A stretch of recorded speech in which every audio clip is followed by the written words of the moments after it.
Chegamos ao nosso 12º capítulo de Quem Pensa Enriquece, e esse é o capítulo do cérebro, né? É o 12º passo em direção à riqueza, e ele já começa o capítulo com um subtítulo dizendo uma estação transmissora e receptora de pensamentos. Então ele coloca muito das reações químicas que acontecem no cérebro e de todas as possibilidades que a gente pode atingir, obter através da utilização correta do nosso cérebro.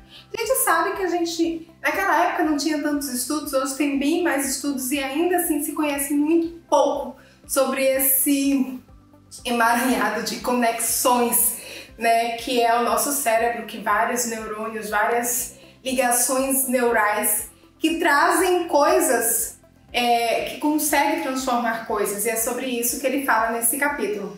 Ele fala que o cérebro é um aparelho receptor, e esse aparelho receptor ele vai captar aquilo que a gente quer. Por isso a importância de pensar, de controlar os nossos pensamentos, de saber o que pensar, porque é através do cérebro, né, dessa máquina mais racional, né, a parte um pouco mais racional, que a gente vai transformar em realidade aquilo que a gente deseja. Então, usar o cérebro a favor do nosso desejo ardente. Ele coloca uma coisa aqui bem importante, que é a questão da telepatia, né? E aí a telepatia é algo bem questionável por algumas pessoas, mas a gente consegue entender essa ligação que se cria, né? Tipo sintonia, né? Ele coloca muito isso, que as vibrações elas entram numa mesma sintonia.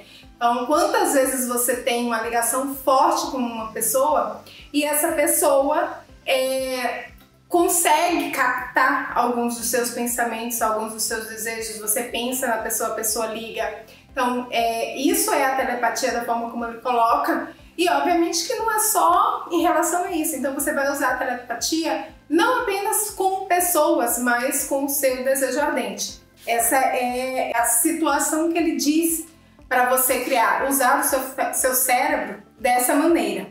E aí ele fala um pouco sobre depressões econômicas e a questão da oportunidade, e coloca aqui histórias sobre quando você não está conectado numa vibração de crise, de algo ruim, você consegue transpor, a população consegue transpor isso. De fato, como a gente chama hoje, ficar dentro de uma certa bolha, nos blindar de determinados assuntos, faz com que a gente não gaste energia pensando naquilo.